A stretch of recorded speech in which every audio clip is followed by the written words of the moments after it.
આકાશવાણી અમદાવાદ વડોદરા પ્રાદેશિક સમાચાર ખ્યાતિ પુરોહિત વાંચે છે. પ્રધાનમંત્રી નરેન્દ્ર મોદીએ કહ્યું છે કે અવકાશ ક્ષેત્રમાં સુધારાથી દેશના યુવાનોને ઘણો ફાયદો થયો છે. આજે આકાશવાણી પરથી પ્રસારિત મન કી બાત કાર્યક્રમમાં રાષ્ટ્રને સંબોધતા પ્રધાનમંત્રીએ જણાવ્યું હતું કે આ મહિનાની 23મી તારીખે દેશવાસીઓએ પહેલો રાષ્ટ્રીય અવકાશ દિવસ ઉજવ્યો છે અને ચંદ્રયાન 3ની સફળતાની ઉજવણી કરી છે. શ્રી મોદીએ સ્પેસ ટેક સ્ટાર્ટઅપ ગેલેક્સી આઈની ટીમ સાથે પણ વાતચીત કરી હતી, જે આઈઆઈટી મદ્રાસના ભૂતપૂર્વ વિદ્યાર્થીઓ દ્વારા શરૂ કરવામાં આવી હતી. एक बार फिर चंद्रयान 3 की सफलता का जश्न मनाया होगा. पिछले वर्ष इसी दिन चंद्रयान 3 ने चांद के दक्षिणी हिस्से में शिव शक्ति पॉइंट पर सफलतापूर्वक लैंडिंग की थी. भारत इस गौरवपूर्ण उपलब्धि को हासिल करने वाला दुनिया का पहला देश बना. हमारी जो ये टेक्नोलॉजी है, ये अंतरिक्ष से बादलों के आर पार देख सकती है और ये रात्रि में भी देख सकती है. तो हम इससे देश के किसी भी कोने के ऊपर रोज एक साफ तस्वीर खींच सकते हैं. और ये जो डेटा हमें आएगा, इसका उपयोग हम 2 क्षेत्रों में विकास करने के लिए करेंगे. पहला है भारत को अत्यंत सुरक्षित बनाना.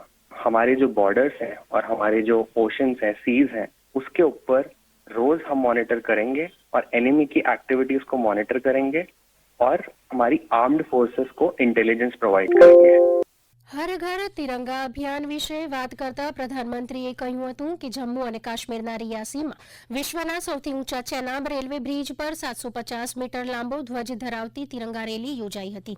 તેમણે જણાવ્યું હતું કે અરુણાચલ પ્રદેશના પૂર્વ કોમેંગ જિલ્લામાં 600 ફૂટ લાંબા તિરંગા સાથેની યાત્રા કાઢવામાં આવી હતી.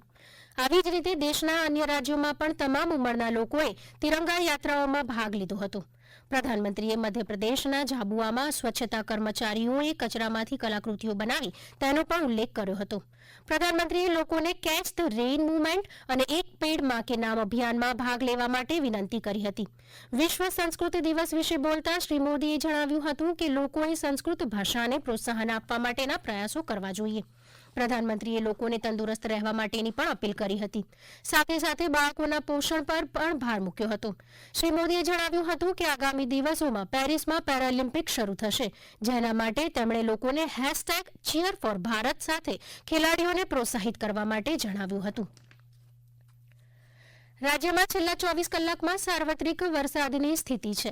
ખાસ કરીને દક્ષિણ ગુજરાતના વલસાડ, તાપી, નવસારી, સુરત, નર્મદા તેમજ પંચમહાલ જિલ્લાઓમાં ભારે વરસાદ વરસી રહ્યો છે. મુખ્યમંત્રી ભૂપેન્દ્ર પટેલે વરસાદ પ્રભાવિત જિલ્લાઓના કલેક્ટર સાથે ટેલિફોનિક સંવાદ કરીને માહિતી મેળવી હતી. મુખ્યમંત્રીશ્રીએ આ 7 જિલ્લાઓમાં નીચાણવાળા વિસ્તારના લોકોને સલામત સ્થળોએ સ્થળાંતર થવા માટે તેમજ જાનમાલ, પશુધન વગેરેની સલામતી માટેના પ્રબંધન અંગે સૂચના આપી હતી. ઉપરાંત અસરગ્રસ્ત વિસ્તારોમાં જરૂર પડે તો એસડીઆરએફ અને એનડીઆરએફની ટુકડીઓ મોકલવાની બાંહેધરી પણ આપી હતી. રાજ્યમાં આજે બપોરના 12 વાગ્યા સુધીમાં 133 તાલુકાઓમાં નોંધપાત્ર વરસાદ વરસ્યો હતો. નવસારીના ખેરગામ તાલુકામાં સૌથી વધુ 8 ઇંચથી વધુ વરસાદ નોંધાયો છે, જ્યારે વલસાડ, પારડી, સાગબારા, વાસંદા તાલુકાઓમાં 4 ઇંચથી વધુ વરસાદ વરસ્યો હોવાના અહેવાલ મળ્યા છે. પ્રધાનમંત્રી નરેન્દ્ર મોદીએ મહારાષ્ટ્રના જલગાંવમાં આયોજિત લખપતિ દીદી મહાસંમેલનમાં સંબોધન કર્યું હતું. આ પ્રસંગે શ્રી મોદીએ એનડીએના 3જા કાર્યકાળમાં લખપતિ બનનારા 11 લાખ મહિલાઓને લખપતિ દીદી સર્ટિફિકેટ એનાયત કર્યા હતા. આ પ્રસંગે શ્રી મોદીએ જણાવ્યું હતું કે આ યોજના અંતર્ગત દેશભરના સખી મંડળો માટે 6,000 કરોડ રૂપિયાથી વધુની રકમ જાહેર કરાઈ છે.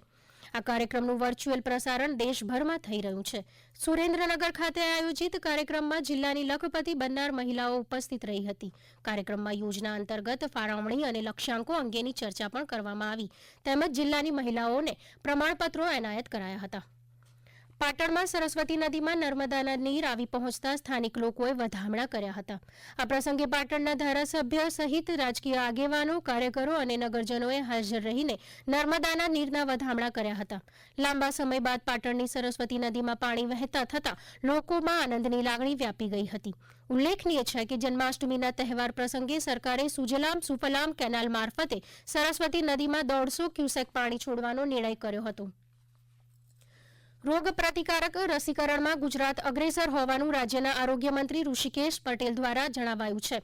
ટકાઉ વિકાસ લક્ષ્યાંક 2024 મુજબ સંપૂર્ણ રસીકરણમાં ગુજરાતની ઉપલબ્ધિ 95.95% છે, જે રાષ્ટ્રીય સરેરાશ કરતાં વધારે અને ગત વર્ષના એસડીજી રિપોર્ટ અનુસાર 88%થી ખૂબ જ નોંધપાત્ર વધારો દર્શાવે છે. મિશન ઇન્દ્રધનુષ અંતર્ગત અત્યાર સુધીમાં કુલ 9,95,000 કરતાં વધુ બાળકો અને 2,25,000 કરતાં વધુ સગર્ભા માતાઓનું રસીકરણ કરવામાં આવ્યું હતું. આ સમાચાર આપ આકાશવાણી અમદાવાદ વડોદરા કેન્દ્ર પરથી સાંભળી રહ્યા છો, જે આપ અમારી YouTube channel AIR news Gujarat પર પણ સાંભળી શકશો. વધુ સમાચાર માટે આપ અમારા ટ્વિટર હેન્ડલ AIR_news_ABAD ને ફોલો કરી શકશો.